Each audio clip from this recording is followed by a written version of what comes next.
ರಾಜ್ಯ ರಾಜಕಾರಣದಲ್ಲಿ site fight ತಾರಕಕ್ಕೇರಿರುವ ಬೆನ್ನಲ್ಲೇ ಇವತ್ತು ಸಾಂಸ್ಕೃತಿಕ ನಗರಿ ಮೈಸೂರಿನಲ್ಲಿ ಕಾಂಗ್ರೆಸ್ನ ಬೃಹತ್ ಸಮಾವೇಶ.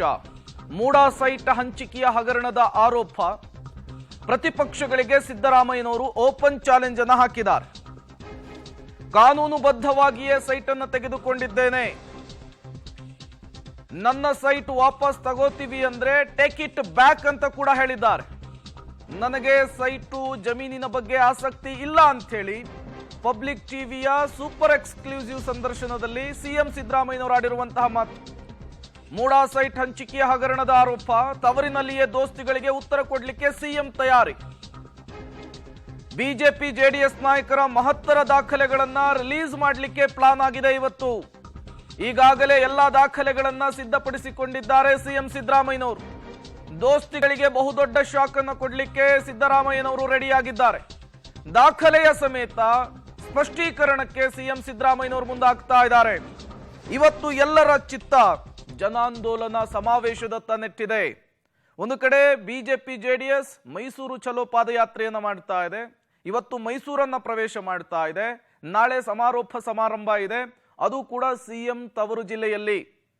ಆ ಕಾರ್ಯಕ್ರಮದ ಒಂದು ದಿನದ ಮೊದಲು ಅಂದ್ರೆ ಇವತ್ತು ಜನಾಂದೋಲನದ ಸಮಾವೇಶದ ಮೂಲಕ ಬಿಜೆಪಿ ಮತ್ತು ಜೆಡಿಎಸ್ನ ಒಂದಿಷ್ಟು ಹಗರಣಗಳನ್ನ ಬಹಿರಂಗಪಡಿಸಲಿಕ್ಕೆ, ದಾಖಲೆಯ ಸಮೇತ ಜನರ ಮುಂದಿಡ್ಲಿಕ್ಕೆ ಸಿಎಂ ಸಿದ್ದರಾಮಯ್ಯನವರು ರೆಡಿಯಾಗಿದ್ದಾರೆ.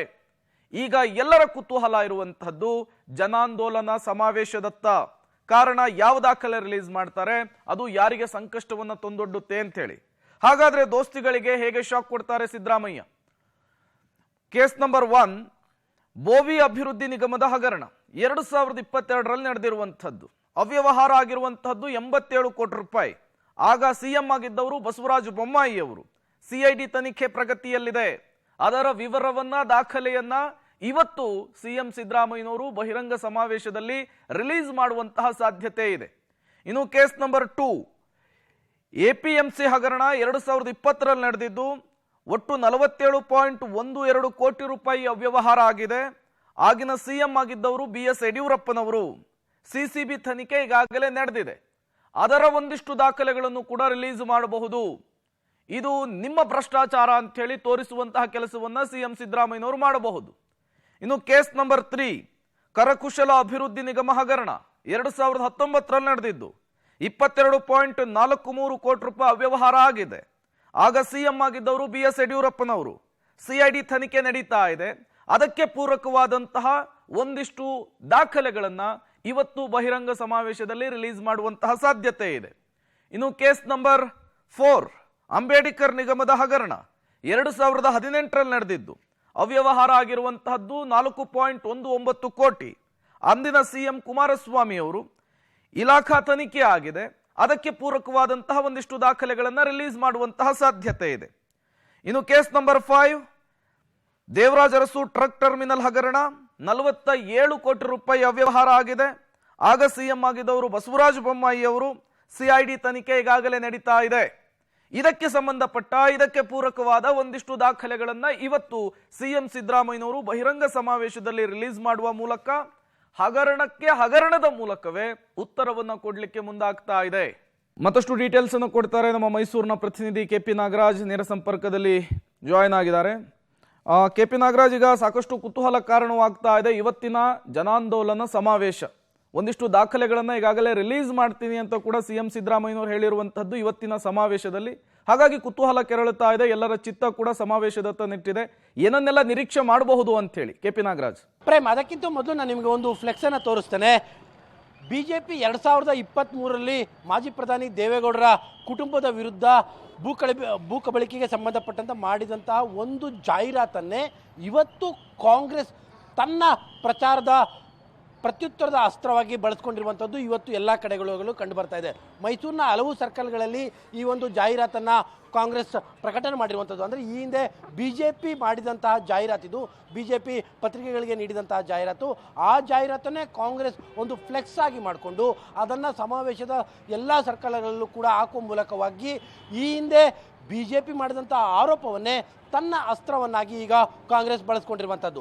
ಅದರ ಜೊತೆಗೆ ಪ್ರೇಮ್ ತಾವು ಕೇಳಿದಂತೆ ಇವತ್ತು ಪ್ರಮುಖವಾಗಿ ಮುಖ್ಯಮಂತ್ರಿಗಳ ಭಾಷಣ ಏನಿದೆ ಅದು ಬಹಳ ದೊಡ್ಡ ಮಟ್ಟದ ಕುತೂಹಲ ಇರುವಂಥದ್ದು. ಯಾಕಂದರೆ 2 ದಿನಗಳ ಹಿಂದೆ ಅಷ್ಟೇ ಮುಖ್ಯಮಂತ್ರಿಗಳು ಸ್ಪಷ್ಟಪಡಿಸಿದ್ದಾರೆ, ನಾನು ಇನ್ನೊಂದಿಷ್ಟು ದಾಖಲೆಗಳನ್ನ ಪತ್ರಿಕಾಗೋಷ್ಠಿ ಮೂಲಕವಾಗಿ ಬಿಡುಗಡೆ ಮಾಡೋದಕ್ಕೆ ಮುಂದಾಗಿದೆ, ಆದರೆ ನಾನು ಬಿಡುಗಡೆ ಮಾಡ್ತಾವಲ್ಲ, ಸಮಾವೇಶದಲ್ಲೇ ಎಲ್ಲದನ್ನು ಬಿಡುಗಡೆ ಮಾಡ್ತೇನೆ ಅನ್ನುವಂಥ ಒಂದು ಮಾತೇನಿದೆ, ಆ ಮಾತಿನ ಲೆಕ್ಕವನ್ನು ಹಾಕೋದಾದರೆ ಬಹುತೇಕ ಇವತ್ತು ನೇರವಾಗಿ JDS ಮತ್ತು BJPಯ ಮೇಲಕ್ಕೆ ಸಂಬಂಧಪಟ್ಟಂತಹ ಹೊಸ ಹಗರಣಗಳ ಮೇಲೆ ಸಿದ್ದರಾಮಯ್ಯನವರು ಬೆಳಕು ಚೆಲ್ಲುವಂತಹ ಸಾಧ್ಯತೆಗಳೇ ತುಂಬ ಸ್ಪಷ್ಟವಾಗಿದೆ.